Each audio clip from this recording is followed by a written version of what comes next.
It's time for Dialogue Conspiracy with political research specialist Mae Brussell, who for 3 years has shared with us her decades' research into political assassinations and abuses of power in this country.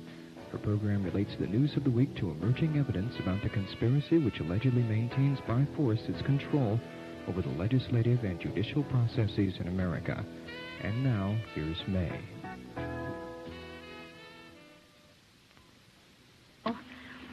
Good afternoon. This is Mae Brussell in Carmel, California, and it's Dialogue Conspiracy number 207, July 28th, 1975, on a nice warm afternoon out here in Carmel. This week I'm going to take a lot of items that are in the news that pertain to the various conspiracies and cover as many of them as I can within this 45 minutes. And the news is coming in very fast related to the 4 articles that I've published and to a general cloak of concealment of conspiracies and various murders that are taking place, and interesting situations that compare to past events that I want to share with you as much time as I have. And then next week I'm going to have Ted Charette as my guest, and I'll do the entire Dialogue Conspiracy on the new evidence in the Robert Kennedy assassination, the overwhelming information coming along to open up that situation. And Ted Charette was the gentleman who made the movie The Second Gun, who has been sort of the father of nursing this thing along and getting the ballistics experts and all the evidence together that a second gun was fired in the Ambassador Hotel. So he'll be my guest for the entire program next week. But I did want to take these isolated events because while they appear isolated in the news, they do all have a relationship. In my umbrella cloak of conspiracies, I find interlocking relationships between these events. I do hope that those of you who don't have the articles that I wrote for The Realist will write to me and get them, because you can refer back from time to time to various references I've made on this program. They're available. I charge $1 a copy now for the handling and the mailing and so forth, and 3 of them, the 3 articles for The Realist, are $1 each. The Martha Mitchell story, the Senate Select Committee's part of the cover-up, and Why Was Patricia Hearst Kidnapped? You can order those. I hope you will if you don't have them. And if you go back and read those articles, it helps to explain some of what I talk about on Dialogue Conspiracy today and events that you'll be reading about tomorrow. The Playgirl article that I did on the burial of Howard Hughes by Aristotle Onassis in December 74 is no longer in print, and I have to get the rights to reprint that myself. As a little summary or introduction before we go into some of the week's news, I do want to say that these 4 articles do cover Watergate East, West, and South in my mind, and that the definition of Watergate is many things to different people. They all have their own interpretation. For me, Watergate in 1972 was a fraction of a secret clandestine government that was operating since World War II that got caught among one of their various activities, which had to do with altering the elections. I said that there were 2 governments existing side by side, one invisible at that point up to then, and one visible. The news just last night, Daniel Shore had on the news that the CIA was printing money in Vietnam along with members of organized crime. They were using plates from the government mint that they got a hold of in some way, and that the CIA had its own money printed to the tune of $22 billion. Now, when the Central Intelligence Agency does something that gross and works with organized crime to make $22 billion of their own, they can just keep printing that money endlessly. And the tragedy and the danger of the Treasury not handling the money, but the CIA handling it, as I explained, it is a secret government, or it was, is that they use it for such devious things. As it turns out, Daniel Shore mentioned one use would be to buy up drugs in Southeast Asia. Well, with organized crime and the CIA working together, you can imagine that $22 billion of drugs would make a fortune, maybe $100 million once you sold them in the United States. But along with the story, the gross story of their printing at least $22 billion of their own money passed off with plates from the United States Treasury, is that side by side in the morning headlines today you see crime is the #1 problem in the United States. And this 22 billion that's printed in Southeast Asia could procure heroin and cocaine and narcotics, opium, for the black Chicano communities. And drug are underprivileged. Instead of offering them job opportunities, reduce them to zombies through importation of drugs. You read the book, The Politics of Heroin in Southeast Asia, The War Conspiracy, and many articles on Air America, the clandestine use of E. Howard Hunt and G. Gordon Liddy in the White House in terms of espionage and narcotics. This came in the testimony of E. Howard Hunt for the Senate committee. He refers to clandestine activities with narcotics. And you think Martha Mitchell saying Richard Nixon is the mafia, and the links of organized crime to the Central Intelligence Agency, and then the horrendous aspect, not only of their printing their own money, but the possibility of purchasing drugs and then bringing them back to create a situation where we on the streets are being slugged. People are keeping up a narcotic habit, breaking into houses, stealing things, killing, to keep up these drugs so that this big narcotic crime wave, his number one problem of crime, is never solved. I mentioned once before in magazines like Time and Newsweek, or the sociologists are not putting the links together of the importation of the government of the very thing which is causing the crime. And when I talked about Watergate in my articles, I said that secret government, and it only got caught. It wasn't over. It got caught in 1972.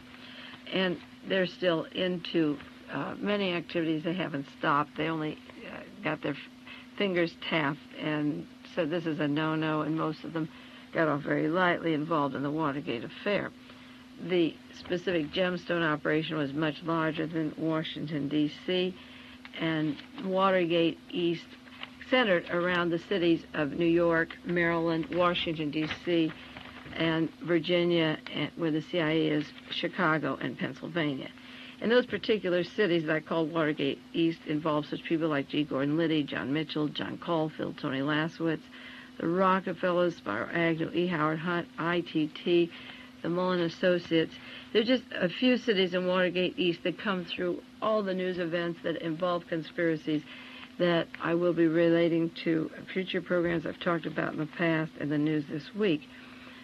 People involved in Watergate East were in the Wallace shooting, the Chappaquiddick affair, the gemstone operations in Washington and from Miami, and the crime, the murdering of various witnesses used by the CIA, the planned violence for the 68 conventions in Chicago, the airline crash of Dorothy Hunt, and the links of that to CBS, the White House, the CIA. That's Watergate East.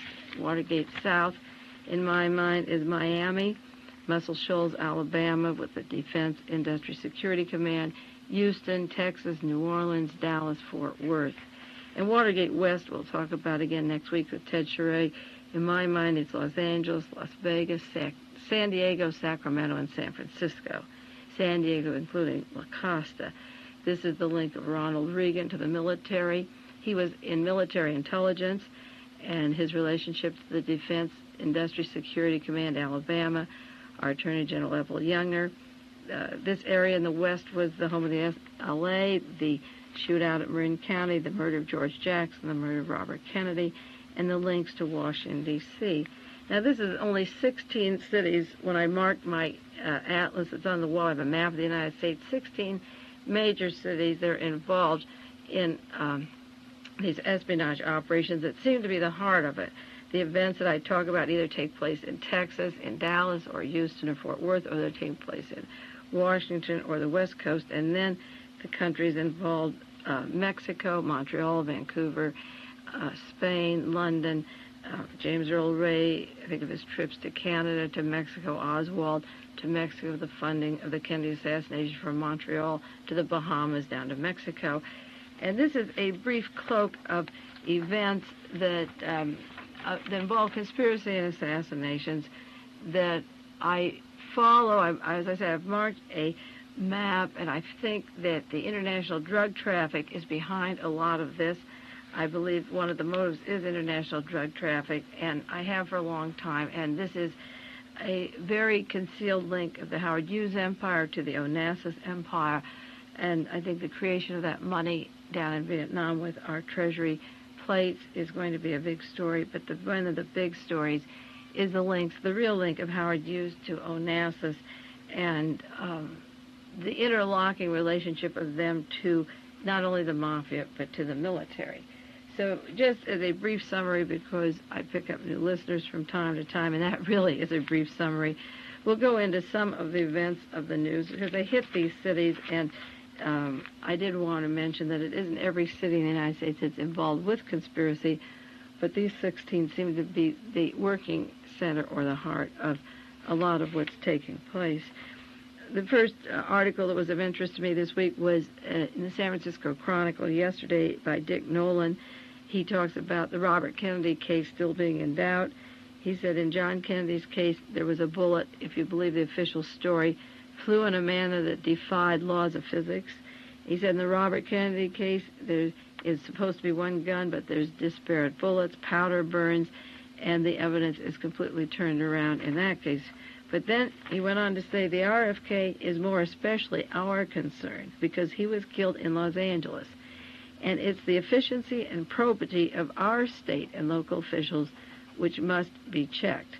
Now, Chief of Police Ed Davis now has applied or is interested in becoming the head of Interpol, International Police, which has strong links to world Nazism, World War II, and current pro-Nazi thinking. Evel Younger, the Attorney General of our state, has made a big push to work for Gerald Ford, which is a frightening revelation, thinking of the way Reagan is moving into position with his Southern strategy. And these public officials want to work higher up on the scale of appointment.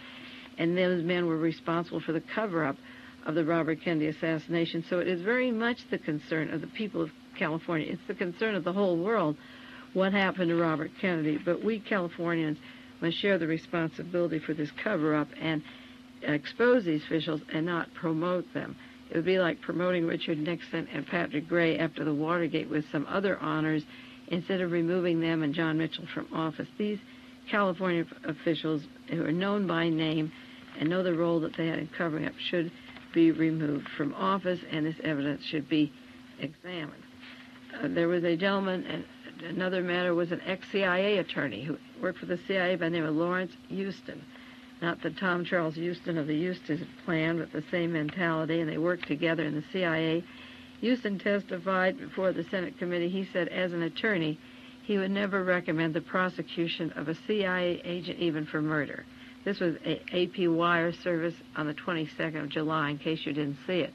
The CIA had an agreement with the Justice Department by which the Justice Department asked the CIA whether or not to investigate certain cases, and the CIA decided who can be prosecuted. And he, Mr. Houston, as a lawyer, said that the CIA agents should be immune from criminal conduct, including murder. And that explains why so many of these murders that are flagrant conspiracies have never been investigated properly, even including the mass murder of the rock stars. And someday we'll do a program on that, on the murdering of musicians. Gerald Ford came out last week and said he saw no need for a new John Kennedy inquiry. He hasn't seen any new evidence, he said, and we shouldn't open it any longer. Gerald Ford was a member of the Warren Commission. He saw evidence when he was a member of the Warren Commission to open up the inquiry, and this is a lie comparable to Richard Nixon, John Mitchell, Mr. Haldeman, Ehrlichman, and I don't know why Gerald Ford is allowed to remain president. After Watergate, we should be impeaching him instead of running him for president. And I think it's shocking that we had elections in 72 and we're allowed to go through that charade. But after 4 years of this, it's even more shocking that Gerald Ford from the Warren Commission is going to slip into office or try to be the next president. He sees no need for an inquiry because he has decided that that never should be opened up. But the evidence is overwhelming as the Watergate. And Gerald Ford, in my opinion, should be impeached from office for concealing this investigation by having Mr. Balin, David Balin, on the Rockefeller Committee to begin with. The Washington Post and the San Jose Mercury ran a long article, which was of interest in my research on Aristotle Onassis, because I have documents on Onassis, some unpublished, some published, that suggest that his role in international drug traffics was greater than people have imagined. There's an unpublished manuscript I have alleging that it was a major role. after he left Turkey, went to South America and came back to Greece. This article alleges that Aristotle Onassis is very important to the drug traffic, and I think this should be investigated as long as we're crying about crime in the streets. Now, Onassis, it's true, is dead, but his daughter, after a 2-week engagement, was married to somebody, a typical mafia kind of assignment, somebody she wasn't dating or with until 2 weeks ago. And I think the Onassis empire, such as the Tom Papa's door into the White House and his links with the CIA, should be exposed and investigated. Whoever took over the Onassis empire should be put under scrutiny. There's a woman who was evidently behind Aristotle Onassis from his early career from 1934 to 46. Her name is Ingeborg Dedekind, and she claims that she took Aristotle Onassis and taught him how to dress and eat and act in society. These are direct quotations from a book she just wrote. She said she took a wild animal who used to beat her and taught him how to dress and eat and act in society, from a crude, ambitious tobacco salesman, to a polished shipping magnate. She said he was selfish, jealous, insecure, complex, struck her with his fists, his feet, he beat her, he battered her, but her role was to make him presentable to international circles. She said she taught him about food, wine, clothes, and culture. And this is a very important story, how this person was behind Aristotle Onassis, always in the background, and seemed to make a Pygmalion type of thing to make him presentable to society. And the true story of why or how Jackie consented to marry him is not told yet. I wrote in Playgirls, I say, in December 74, with Stephanie Caruana, an article on the burial of Howard Hughes, and it's been 6 months since that article came out, and a lot has happened since that time. Watergate happened, and Richard Nixon, he started to be bugged in 71. Richard Nixon's demise started about that time period, and Howard Hughes had been his benefactor and helped him through his early political career. Another crony of theirs, Murray Chotiner, a lifelong friend of Richard Nixon's, was run over in suspicious circumstances. William Nolan, the California publisher, died shortly after Murray Chotiner, and Nixon himself said if he went into the hospital, he would be killed. The Hughes Tool Company was then sold to a man who worked there 34 years who never saw Howard Hughes in his life, and the Soma Corporation, which handled the Hughes contracts, the Air West and various Hughes contracts, has 5 board of directors, and no Hughes name is on that Soma Corporation, as I understand it. A new book came out this week by Jimmy the Greek in Las Vegas. It was reviewed in the San Francisco Chronicle. There were several sessions. Interestingly enough, Jimmy the Greek said he worked for Howard Hughes. If there is no Hughes, and there was no Hughes in Vegas in all that time period, and if the elections were manipulated, if a group of people said, I want to own the president, the Supreme Court, buy up a state, if they were behind the manipulation of various assassination or conspiracies, it would be very convenient for Jimmy the Greek to know who's going to win and how, and project and make more money even projecting by the manipulation of these particular witnesses. It came out this week that Jimmy the Greek, the great election guesser, happens to be a paid employee of Hughes. He says he never met Hughes in his life. In his book, he confirms that Robert Mayhew, the link of the Hughes empire, both to the CIA, the FBI, and the Mafia, never met Hughes in his life. Jimmy the Greek alleges that Jean Peters, his wife of 6 years, never slept with Howard Hughes. In my article, I said that she wed him after his disappearance, after he no longer was anywhere in the United States, and divorced him after the date that I said Hughes was buried. The last picture of Howard Hughes, according to Jimmy the Greek, which I also had information about, was in 1946, and that's a long time ago. The only person in 20 years who claims to have seen him actually was the president of Nicaragua, and even if he did see somebody and visit with him at Nicaragua the night of that failed earthquake, for so very many people, the only plane out was a Hughes plane. He wouldn't know who that was because 20 years ago, Hughes was a different person. This man may have talked to somebody, but this was a man with 20 doubles, and he is claiming that the president of Nicaragua, that he had seen him. I think it was interesting linking Las Vegas and Hughes and the drug empire, Vietnam. There's a lot of loose threads around here, but one of them is Mrs. Ann Nolan, the widow of the California senator. He's a former senator and publisher, William Nolan. As I say, that was one of Nixon's cronies that died very quickly after Murray Chotiner. The widow of this publisher and California senator just applied this month for 11 slot machines to run Joey's Happy Valley Inn. She wants a license to run a small operation in a Las Vegas bar.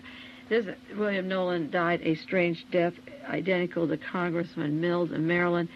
Congressman Mills went off the stable at 7 in the morning, was found dead, allegedly a suicide. He was alone and under very suspicious circumstances, and William Nolan had a lake or water. He allegedly drowned or died right at the edge of the water, and very conveniently at a time when he broke the first story in the SLA against the wishes of Randolph Hearst, he was carrying the story in the Oakland Tribune. There were links of Nolan to exposing the SLA in his Oakland paper. There were links of Nolan to Nixon's cronies for many, many years, and I think it's very strange that his wife is running a Las Vegas bar, a slot machine operation up in Las Vegas at this time. He was married for many years to another person, and this is a recent wife, and she's now up at Happy Valley Inn running Joey's. The UPI ran a story that should have made the headlines this last week, and very quietly, it was a 2-inch column on about page 10, didn't get much play, and after the murder of Sam Giancana just 2 weeks ago, you would think it would make the headlines, because the boss of the bosses of the underworld died in New York City. His name is Carlo Gambino. Carlo Gambino, in this little 3-inch column in the newspaper, is described as a reputed underworld boss of all bosses. Now, just a few weeks ago, to remind you, Sam Giancana was to go before the Senate Select Committee on the very wild but confirmed allegations that he worked for the CIA, that the underworld boss from organized crime worked with the Central Intelligence Agency. He had been hired with Mr. Rosselli to kill Castro, and goodness knows what else he did with the Central Intelligence Agency. And the conduit, the middleman, was Mr. Mayu, who formerly was with the FBI, with the CIA, and was in the ploy of the Hughes empire. Hughes did not exist at that date, but Mayu was the contact man. And just through another mysterious circumstance where the guards left for 20 minutes, Sam Giancana died, and very strange circumstances of the weapon, and the Senate committee said maybe we should protect our witnesses next time. Well, not only did Giancana die, but Carlo Gambino is a big name for anyone who knows the mafia, and the lack of space following Giancana's name made me very, very suspicious. As I say, Sam took over the leadership. This particular Carlo Gambino took over the leadership of the mafia in 1969, after Vito Genovese died. And I claim that the organized crime was used in conjunction with Jack Ruby, who also worked with the CIA, FBI, and Dallas police. Jack Ruby was thick with organized crime. And Carlo Gambino had the leadership of the mafia in 69 after Vito Genovese died. Now, the stories of Jack Ruby linked to mafia are many, but I want to read you a section of Jack Ruby's links to Vito Genovese of the mafia, and it was after Genovese was put in prison that Gambino took over. And I'm wondering if Gambino was killed just this week, because as the evidence comes out that not only did the mafia use an agent, was used by the CIA to kill Castro, Jack Ruby's links to the mafia and the CIA also are very tight, and maybe it was necessary to kill Carlo Gambino at this time. He conveniently sunk to his death at a time when Ruby's links to organized crime and Ruby's links to the CIA were being investigated. Now, in my research of the Warren Commission hearings, I have volume 14. I'm going to read you some pages of volume 14, pages 331 to 364, for those of you who are researchers, and it's a testimony of Nancy Perrin Rich. And she testified June the 2nd, 1964. And her testimony is the links of Jack Ruby to organized crime, to the anti-Castro community, to Tony Genovese, who was the head of the mafia. Now, if Ruby had those links at that time, they probably, even though Ruby was dead, the CIA and the mafia knew that they had to do away with Gambino at this time as these investigations are opening up. So I want to read a little bit of this testimony. Just before I begin to give you a few sentences of Nancy Perrin-Rich's testimony, which is very interesting, I may say that Mr. J. Lee Rankin, the head counsel for the Warren Commission, sent a letter to all members of the Warren Commission staff March the 10th that they should have their working papers completed in April and their final papers done by May the 10th, 1964, and turned in. And Nancy Perrin-Rich's testimony wasn't dated until June the 2nd. So the Warren Commission hearings were taking place behind closed doors with attorneys on June the 2nd, but the working papers on the assassination of Who Killed Kennedy were in a month earlier, so they didn't even intend to use this testimony, so it doesn't come out in the Warren report any suggestion at all. But this is the kind of information that Nancy was saying. First of all, she claimed that when she got a letter from the Warren Commission to her hometown up in Massachusetts, it was open, that the local people knew it, the FBI knew it, and she wanted for the record that her mail was open. Nancy had several husbands. Her second husband, she married at Lackland Air Force Base. He's retired now, but he was in the military, and she was part of the military for quite a while. Her third husband, Robert Perrin, died in August 62. It's about 3 or 4 months after Lee Harvey Oswald returned from the Soviet Union and was living in the Dallas-Fort Worth area. But according to my work, the assassination was very much into operation. The plans were going in August 62. Mr. Perrin, her husband, had been described as having many skills, an author, mechanic, foundry worker, but he also worked for Jack Dragna, now in San Quentin, and he did everything to handle, from handling Dragna's call girls to heavy work as a body work, and she meant heavy work for this mafia chief. Dragna of syndicated mafia was a friend of Mickey Cohn, Virginia Hill. This was Nancy Perrin-Rich's husband. He was a professional soldier. He ran guns for both sides. He sent guns to Franco. He assisted Franco in the Civil War over in Spain, and he assisted the anti-Castro Cubans sending guns into Cuba and getting anti-Castro Cubans to Miami. He died of arsenic poison. This was in August of 62. He ate too much, she testified. The coroner's report said the arsenic was voluntarily consumed, and he had worked for public relations office. She had worked for public relations office in New Hampshire. Nancy was working in the East Coast when she got a call to go work in Dallas, and she was advised to go to the police department, and she went to the police department where she was introduced to Jack Ruby. Her first assignment was to work for Jack Ruby in his nightclub, in the Carousel Club. Her previous work, before she went to work for Jack Ruby, was in police departments in Boston, the DA's office in Boston, the DA's office in Sacramento. She worked for Mr. Oscar Kissel, who's now a judge in Sacramento. She worked with the Hayward Police, the Oakland Police. She arrived in Dallas in July 72. They left town suddenly in August, shortly before her husband died. Now, she worked in all these police departments, and as I say, her husband at the same time was thick with Mr. Dragna, the organized crime, Virginia Hill, and Mickey Cohn. She went to the police department for her job. She met Jack Ruby, and she also met Officer J.D. Tippett there, the one who was shot at the time of the assassination, November 22nd, 1963. She was working in what was called public relations, which has now been exposed. Many of the public relations firms are CIA fronts. This was revealed by Louis Tackwood, who wrote the Glass House tapes, and said how closely the CIA works in the police department, also in public relations. And Nancy also worked with the Associated Press and told them she was in town.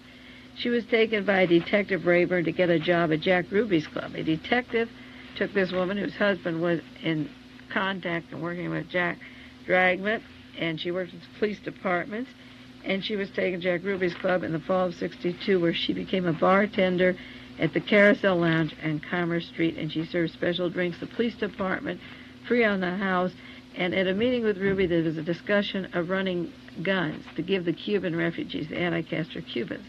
A group was bringing Cubans into Miami, and Jack Ruby had friends in organized crime who had gaming tables in Miami and resented Castro taking them. They wanted the gaming tables back. They wanted to help the CIA in their invasion of Cuba, and Jack Ruby was filtering weapons or giving them money for this gun running into Cuba. Nancy said that she and her husband received $10,000 for an operation.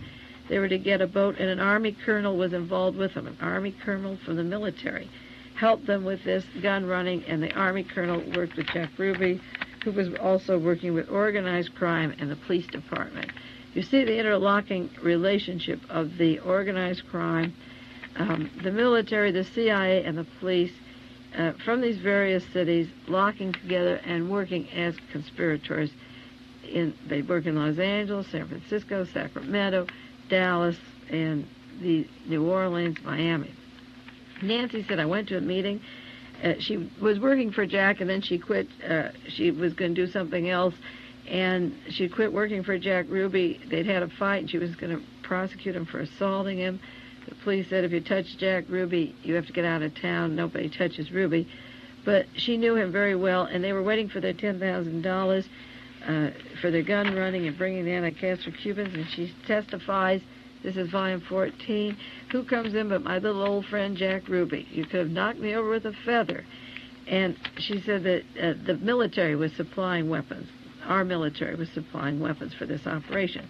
She said her impression was that Ruby was bringing in the money for the operation because he had a big bulge in his pocket when he arrived, and the bulge was gone when he went out. And they had a second meeting arranging to get rifles from the military, stolen military rifles that were coming from the base through the Army colonel working with Ruby and her husband. Now the doorbell rang, and in comes at a third meeting. It was Vito Genovese's son, Tony Genovese. And she says she was scared because there was the military, Tony Genovese, the mafia, and the gun running. And Nancy said she was scared, so she grabbed her old man and rented a truck and got their belongings out of Texas and ran to New Orleans as fast as they could because they didn't mind working with the military. They didn't mind working with Ruby. When Tony Genovese got into the operation, they got out of town as fast as they could. Well, it didn't work getting out of town because her husband ingested arsenic just a short time afterwards and died, probably because he was a witness to this whole transaction and couldn't get out of it. But there you see the interlocking relationship of the Warren Commission keeping this from being told. And now this last week, as the evidence is coming out that Ruby is linked to organized crime, you see that another mafia boss is gone, and not even a headline. Again, I think it's amazing that Carlo Gambino died in New York City this week, and it didn't get more than 2 or 3 inches in the news. I take 8 papers a day and get clippings from all over, and I haven't seen a thing about it. But he did inherit the mafia from Genovese when he died, so he knew the chain of command and the various operators and could have been a witness to the links of Jack Ruby to organized crime and the kind of thing that Nancy Perrin-Rich was talking about to the Warren Commission. And it's printed right there in volume 14, and they never use this information. Well, there's another article in the paper this week about Thero Wheeler. He's been in the news the last few weeks. Thero Wheeler is one of the men from the SLA who knew Donald DeFreeze for just 1 month at Vacaville Prison and walked out of there August the 2nd, 1973. He says he was mowing the lawn outside the walls, and he was just walked away. He was strolling. That was in the paper this week. He's strolling and walked away. And Thero Wheeler then went to Houston, Texas. Again, the name Houston, Texas, working for a security system. He got a clearance with the company. He passed a local and federal authorities for the place that he was working. He's working in Houston, Texas. He doesn't want to be extradited. Thero Wheeler was a gentleman who identified himself to Donald DeFreeze for 1 month in Vacaville. Then he, in quotes, walked away in August. DeFreeze left Soledad Prison in March of 73. Thero Wheeler allegedly met Donald DeFreeze 20 times in the Bay Area, and then he got his ass out to Houston, Texas before the killing of Dr. Marcus Foster. He played the exact role of George de Mohrenschildt, who was with Oswald constantly and giving him money and funding for him and his wife, and then got to Haiti in April, and John Kennedy was killed in November '63, so he could be physically removed from the scene of the crime. Wheeler doesn't want to come back. He doesn't want to be extradited to California, and yet he's claiming that he had no sympathy with Donald DeFreeze at all, but he's saying that I'm no snitch, and he's not going to tell what happened. Unfortunately, nobody from the SLA from the inside has spoken up yet and told the real truth about the SLA being formed by the CIA and how they got their orders or money. My Watergate story broke in August '72 and only became legitimate in March of '73 when James McCord started talking 9 months later. I wish that the 3 black men involved in the SLA story who were CIA agents, one is Chris Thompson Westbrook, and the other is Thero Wheeler. If those 3 men only feared fascism as much as I did and thought about a Gestapo, that's what McCord said when he started talking. He feared a Gestapo in the United States. If these 3 black men would ever come clean and tell the truth, we'd break that SLA story. The SLA is the CIA. But he doesn't want to be extradited. And it's very interesting, again, if I mark the map and make comparisons between these conspiracies, which I always do. The Sharon Tate LaBianca murders were done in Los Angeles, and Charles Watson, who did all those killings, not only came from Texas and was out in California, but he went back to Texas and stayed there and hid, and the judge protected him so that he wouldn't be tried with Charles Manson and wouldn't be associated with those murders, even though he was in the house, did the 7 killings, and it wasn't Charles Manson at all who did any of the stabbings. But Charles Watson didn't want to be extradited either, and he was held back in Texas. Charles Watson had contact with 2 lawyers, Perry Walshin and David LaLoche. Now, LaLoche, the attorney for Charles Watson, was a Republican candidate for the state assembly in 1969 that year. He's a former county chairman for the California Young Republicans. He represented Watson in a civil case. He says Watson had been in his office more than 30 times. This was in the Los Angeles Times in December 13, '69.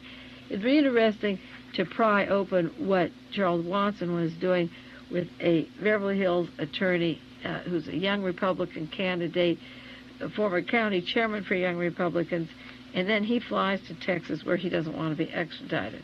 This all sounds familiar because Jim Garrison, when he arrested Clay Shaw and wanted a trial, wanted various witnesses extradited to Louisiana for the trial, and they were protected in their home states.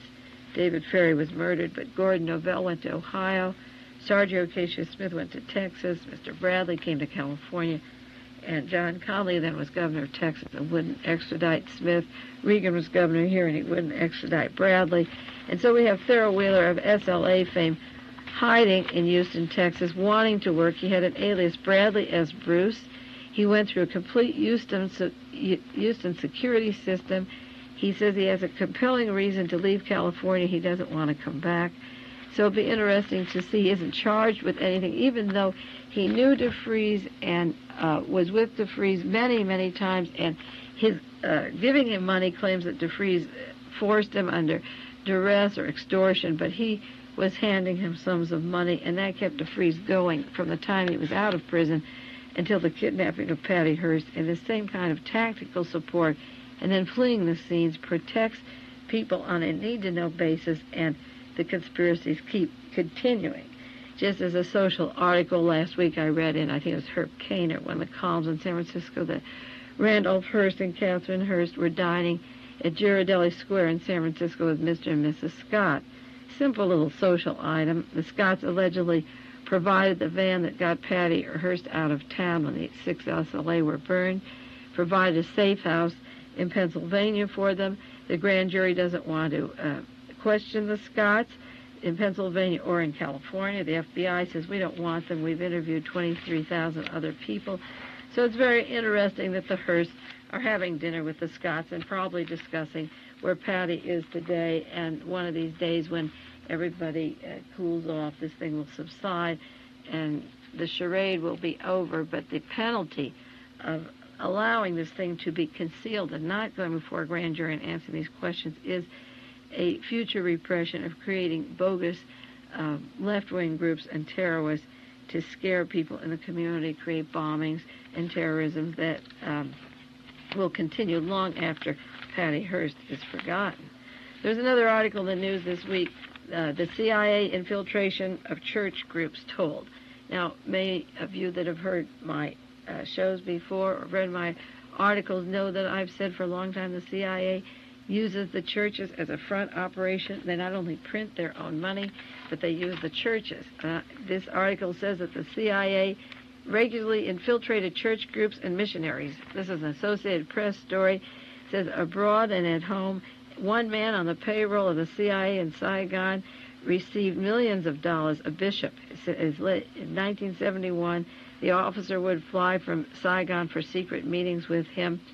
The CIA is probing the investigation of the relationship of the missionaries and the CIA. There's a reference here to Bolivia, where the CIA agent had all sorts of contacts with the agents, and the priests were doing spying. Another Jesuit priest, Belgian priest, received $5 million from the CIA to help Eduardo Frei get elected president of Chile. There's a book, CIA Myth and Madness, that on page 57, page 73, talks about Mormon missionaries that are trained, recruited for the church. Then they're sent back by the CIA to the country where they did their missionary work earlier as then CIA agents.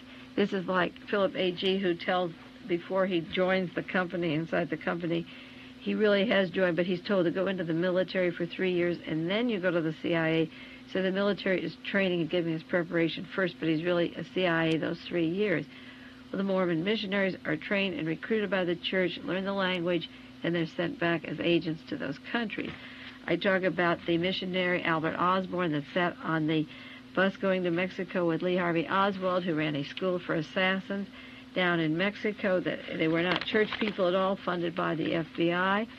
And I've talked about the use of the World Council of Churches, the Greek Orthodox Church that brought Marina Oswald in and set up her connections to the far right-wing oil people in the Dallas-Fort Worth area, and then took care of her financially with dresses, money, clothing through the Greek Orthodox Church. And I've alleged for many, many years, ever since Robert Kennedy was shot, that the Sirhan family was brought in by the Greek Orthodox Church when they left Palestine in the early days before it was Israel. At the time of the battle, it just became Israel. The country became Israel.